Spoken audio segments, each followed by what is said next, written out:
Okay, good afternoon, everyone. Thanks for joining us today. My name is Adrienne Standiford. I'm the Director of Operations here with Alternative Solutions. This afternoon, we have Spencer Gibson, who's one of our senior business analysts, who's going to be walking you through today's presentation.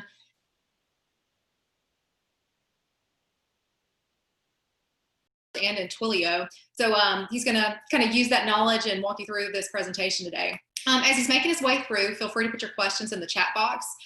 Spencer, along with Michelle Parinello, our Director of Client Services, will work to answer those. And as always, we welcome questions, any and all. So Spencer, I will go ahead and turn it over to you. Thank you so much, Adrienne, and thanks everybody for joining. We're really excited to have you here today. Today, what we're wanting to focus on in this presentation is how customers have changed what they desire since COVID-19 and the quarantine hit. And then we kind of want to talk about how we can address that. So what we'll go through today, first we'll try and understand how customers have changed. We'll look at some research data and try and dissect what that means. We'll try and understand what we have to do to use that information in a way that actually drives business. And then we're going to focus mainly around the tools from an information technology standpoint that we can use to get through this. And that'll be focused around Salesforce.com and Twilio as well. So first, let's look at COVID-19 and quarantine. And one of the first things I did as I was putting this together was I went through and I looked at a bunch of research institutions and what they'd put out around COVID-19. And so today we're going to look at McKinsey and Company. They have come up with 5 key areas that they feel like we should understand from a consumer sentiment point. And we'll look at the data after this that led to this understanding. So we're seeing a big shift to value and essentials. Basically, you've got a lot of people who are furloughed or worried about furloughed or maybe even laid off or fired. And when there's less money coming in, you focus more on the value of what you're buying, and you spend a lot more time buying essentials. We're seeing a flight to digital and omni-channel. So obviously, if people are staying home, they're going to want to interact with us more digitally. And then we're seeing omni-channel. For a lot of companies are relooking at how they route work to their customer service agents to try and make sure that the customer gets to the right place a little bit quicker. And there's more inbound interaction for a lot of companies from a support standpoint, and we don't want to increase hold times or scare customers off, which kind of brings us to our next point. There's been a big shock to loyalty. In Southern Indiana, you're kind of either a Coke, Pepsi, or RC person, and that doesn't generally change throughout your life. And what we're seeing right now is there's a lot of things like that where people have had this brand loyalty that you just kind of expect, that's being shook as customers have more time at home. They're spending more time researching the products, and they're not necessarily sticking loyal to the brands that they used to. We're seeing a health and caring economy. So people care about healthiness. They care about hygiene. And they also care about how you treat your customers and employees. And all of this matters quite a bit more to customers now than it did even a year ago when they're trying to pick which companies they want to do business with. And of course, we're seeing a homebody economy. If people are quarantining, they're not going out. And so we have to understand that we have to find a way to interact with them in their homes, or we're not going to interact with them at all. So let's look at some of the data from McKinsey and Company. And this is going to show the shift towards mindful shopping. So people are more mindful of where they spend their money. They're changing to less expensive products, and they're spending more time researching brands and product choices before buying.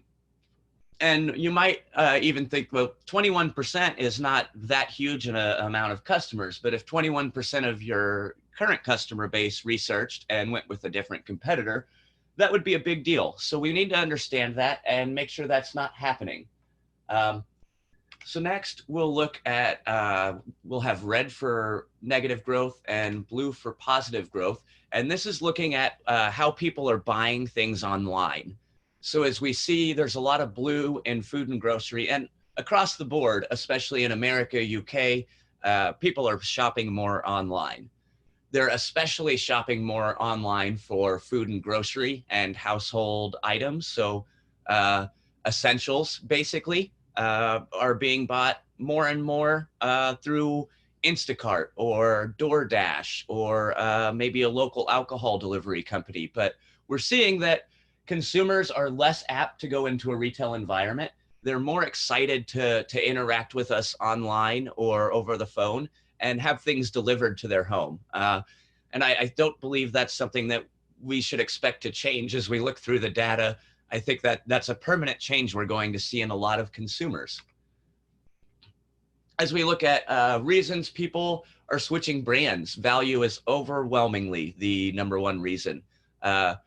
But convenience is pretty important, especially here in the US, and availability, which kind of goes with convenience. I think an interesting thing to note here is that health and hygiene is not something that US consumers mention when they decide to shift to a new brand. And I think that's maybe counterintuitive to what we would have guessed. You would expect health and hygiene to be a major factor here. And what this highlights is that we need to actually look at the data. We need to ask our customers what they are thinking, what they're feeling, and what they want to see, because our gut instincts are not necessarily going to be right. You know, you definitely would have expected health and hygiene to be #1. It's not.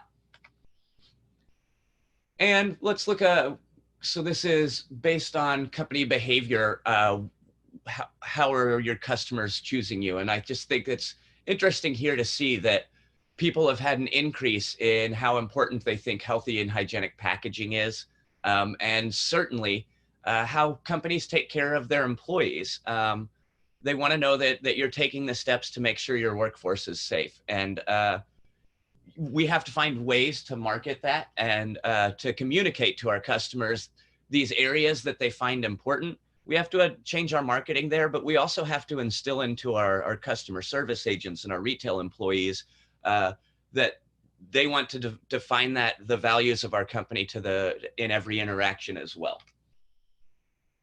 And let's look at people who are intending to leave their home. And so dark blue is going to be 80+% of respondents, and we're going to be down to 20% at the lower level. So people are leaving to go shopping. While they have increased online shopping, people are still willing to get out to go shopping. And there's certain things you feel the need to go to a store and see in person before you buy.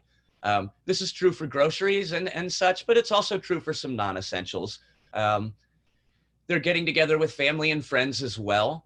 And you'll see they're really not doing anything else. They're staying home in large numbers. And so we have to connect to them in ways that work around where they're going to be. And that really needs to be part of our marketing understanding.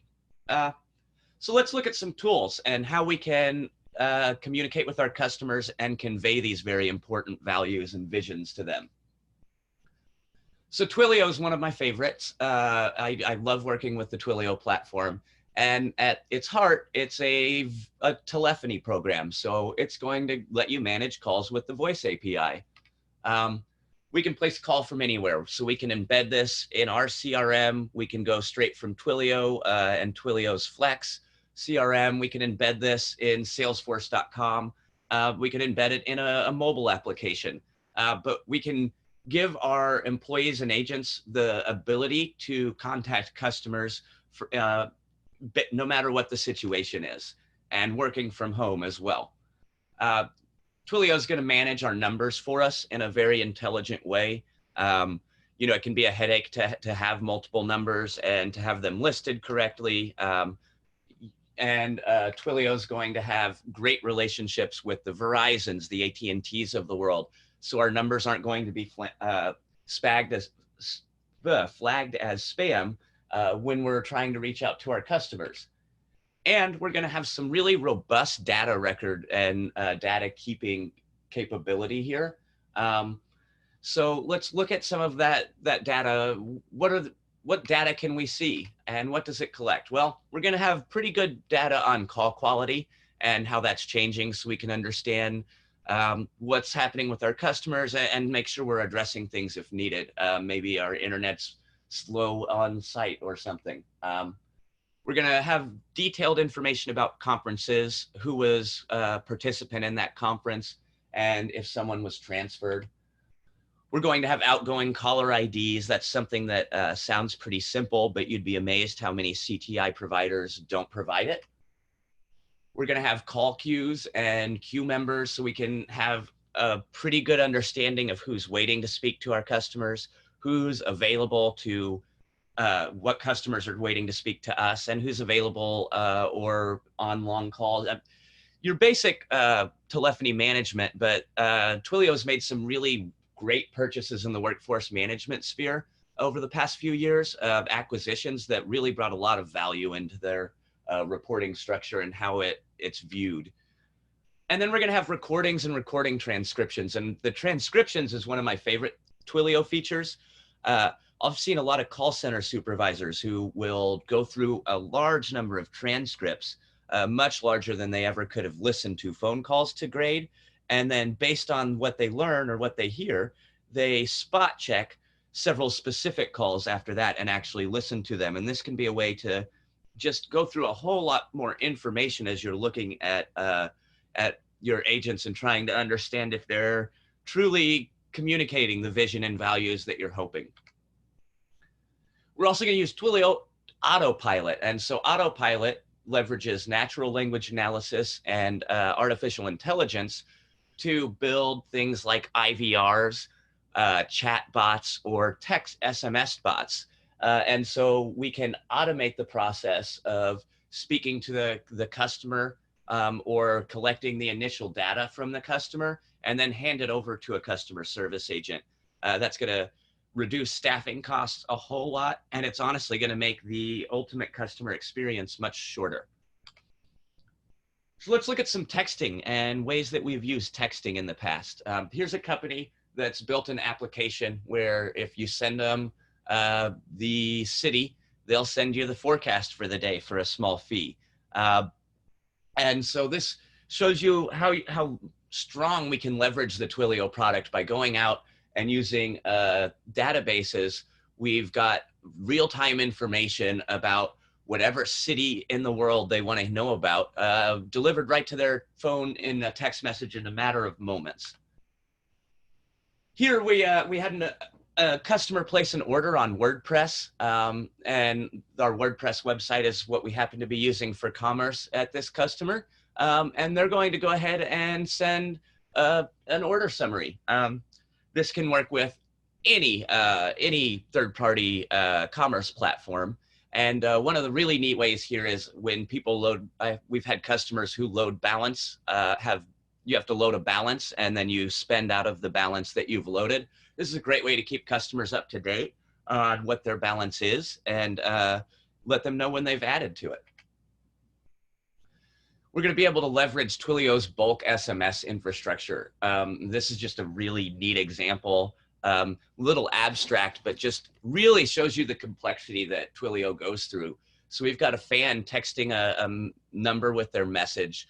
Twilio goes out to Sony Music, and based on the message that this fan or customer has sent us, it pulls song X or Y and voice clip A, C, or D.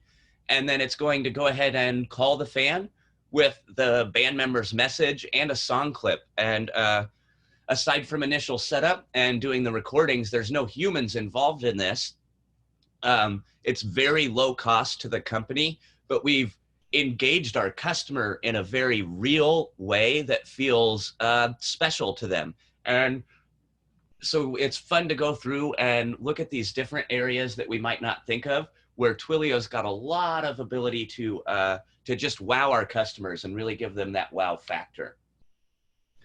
And then, of course, we're going to use text message for the basic things too. We're going to use them to talk to our leads, to manage our customer service cases, and just to communicate. And sometimes this could even be used to communicate with field technicians or people intra-company through text messaging, and then you have a record of it in your CRM. I know HRs sometimes like to communicate this way.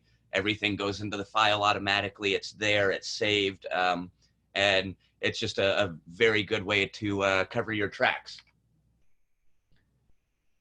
And then digital marketing. So we talked a little bit about how we interact with our customers. Let's talk a little bit about how we market to them and have maybe more one-way interactions. So Salesforce is what we'll focus on for this. And they bought ExactTarget back in about 2010. And ExactTarget brought with it a whole lot of email editing features. And so we see here, if you've ever worked with the Lightning system in Salesforce, it's very similar. We're able to create content and content layouts and content blocks, and we can drag those blocks around. We can see this in a desktop view. We can switch it to a mobile view to make sure that it's going to work on both devices.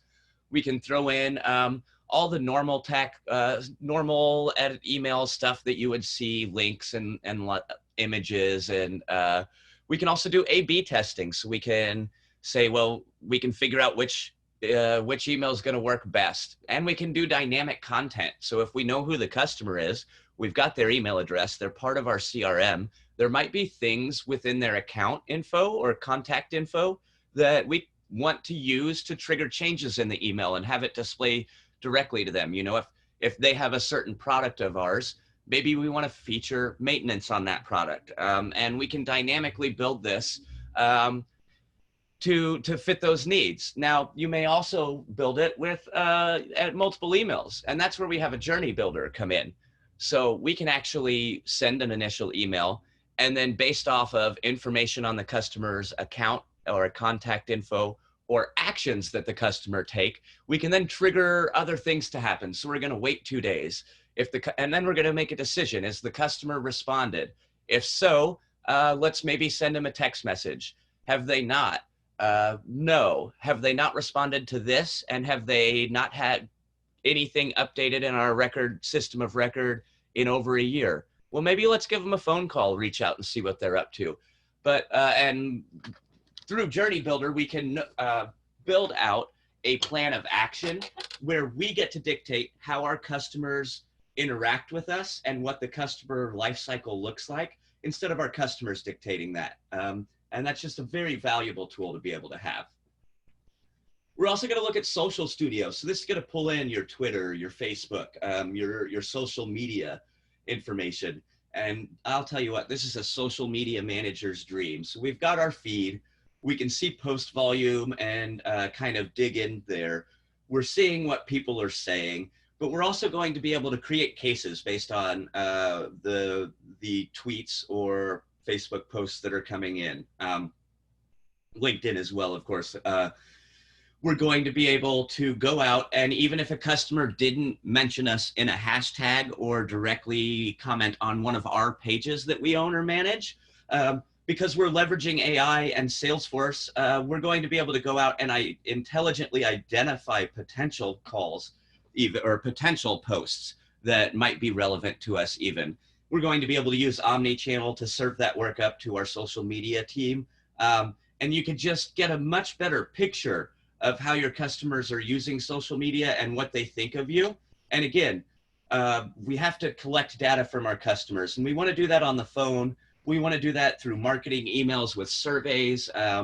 But the best way we can do that, customers are already flocking to social media to tell us what they want, what they think. And so let's just take advantage of that free data.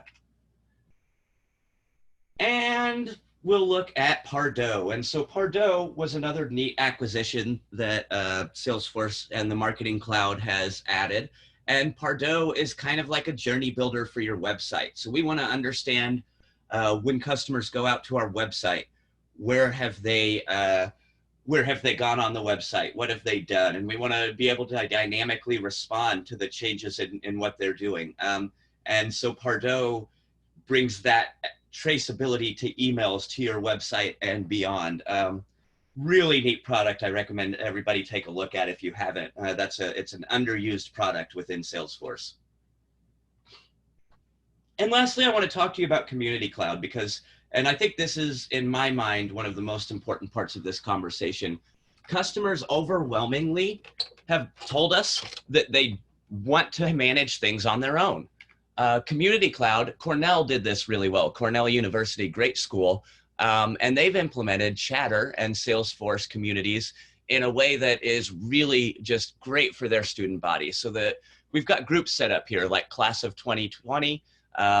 We could have a group for maybe the intramural football teams. And if you wanted to reach out to everyone on the intramural football league and tell them that, hey, we're not practicing this or playing this week because of COVID, you would just tag that whole group and you don't have to go through and manually find them.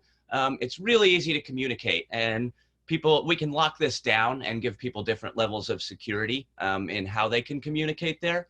But it gives customer base a really neat way to communicate and can serve as kind of an addendum to your forum. We can schedule appointments with different academic advisors or support staff.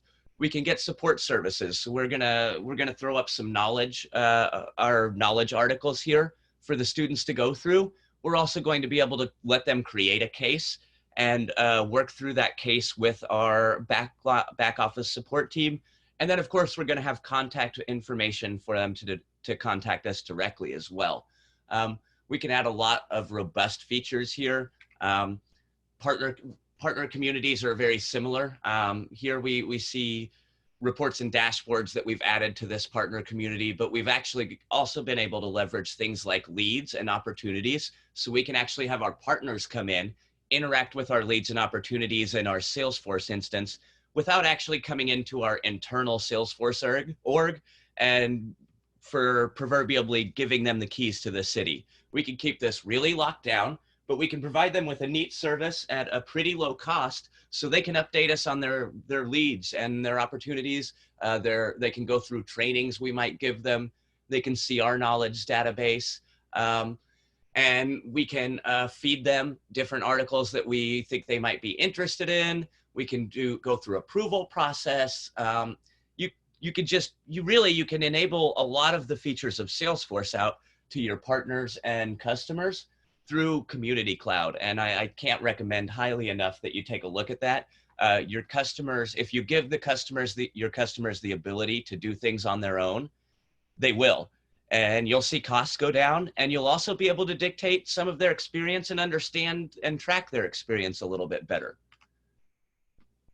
And lastly, I want to just give you an idea of the robust forms we can create and within a partner community. So this is actually Salesforce's internal partner community. And we've got Benjamin James who's signing up. He wants to start working with the partner community and interacting with all of his peers in the Salesforce world.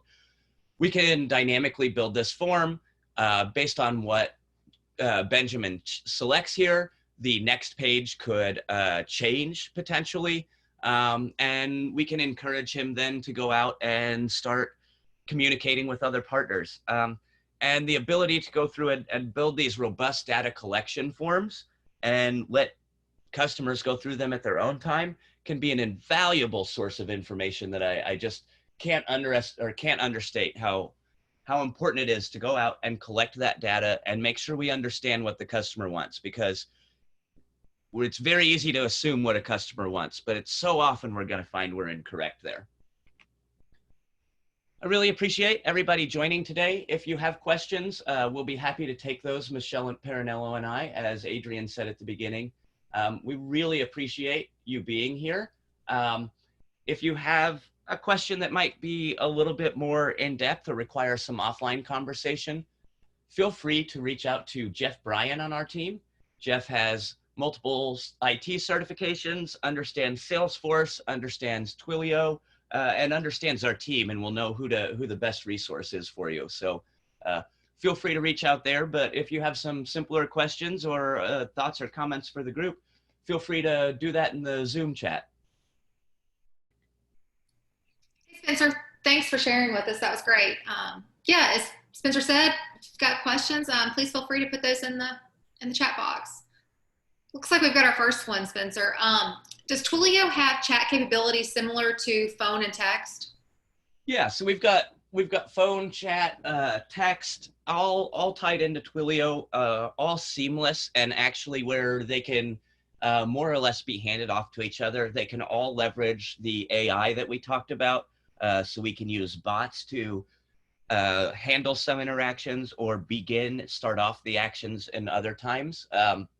And when we integrated Twilio into Salesforce for a recent customer, I mean, they email, chat, phone, text, we gave all of the abilities from one spot where the agent doesn't even really have to give it a lot of thought.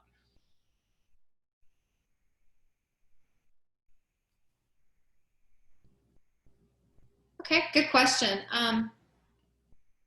Got another one. How does the connectivity work on mobile? Really well, really well. So we can embed it in whatever mobile application you currently have. We can embed it in, Salesforce has really good mobile connectivity. Twilio does as well. And so, yeah, we're going to be able to, if you're going to be able to use it from your computer or from your cell phone, and you're not going to notice any real big differences aside from your phone screen's a little smaller. But it's going to be seamless.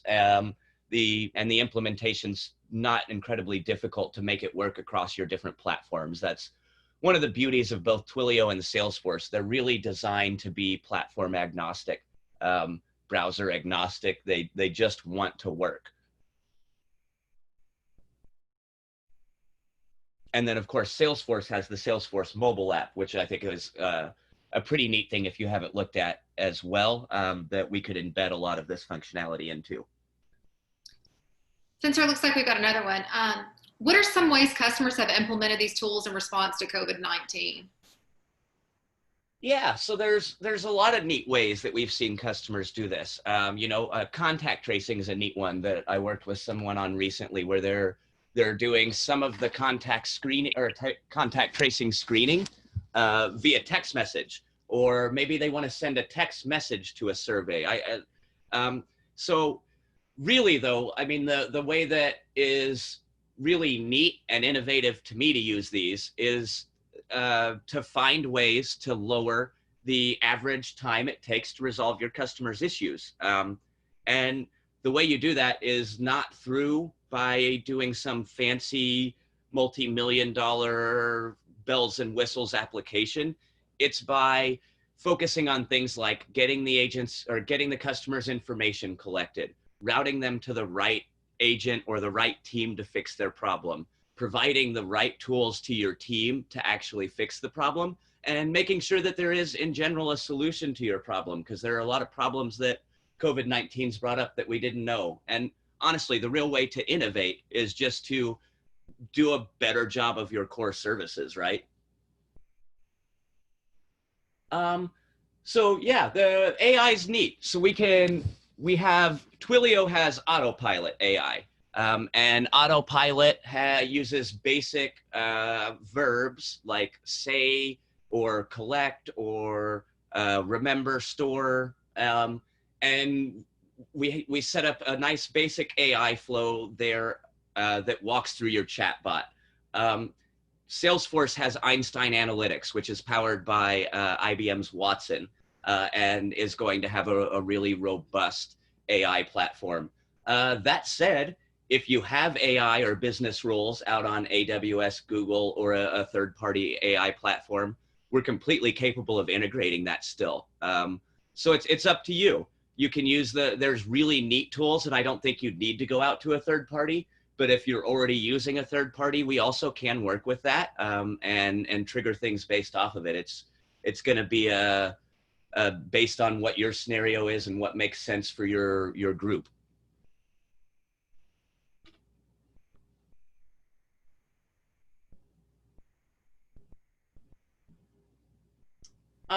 That's an interesting, and so he asked, Mr. Thompson asked, how long has it taken companies to move from a traditional selling model to online or e-commerce? And it's It depends on what your e-commerce platform's like, you know. Like I know there are people out there who sell 4 things on Etsy. Well, that business, it wasn't too hard to move them to an e-commerce platform. If you have hundreds of products and they're in a tiered structure, and you've got complex discounts, it's going to take longer, of course. But I think there's a couple things to remember there. One, no matter how long it's going to take, now is probably the time to start looking at it. And two, if you have questions around there, that's a good time where I'd say reach out to Jeff Bryan there on our team, and we will sit down with you and take a look at it, and we'll try and give you an idea of what it's going to take to get that implemented, and we'll help you implement it too. But it's going to vary, you know. I mean, if you've got 4 products, it's going to be a quick process potentially. And if you've got 1,000 products and multiple customer portals and we're integrating a lot of different pieces, it's going to be more complicated. But it really just depends on your unique scenario.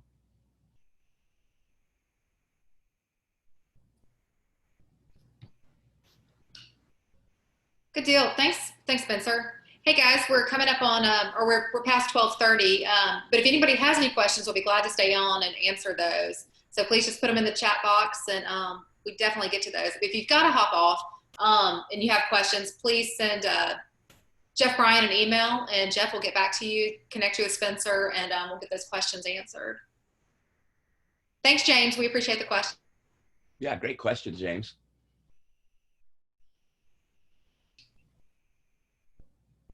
All right. Anyone else out there thinking?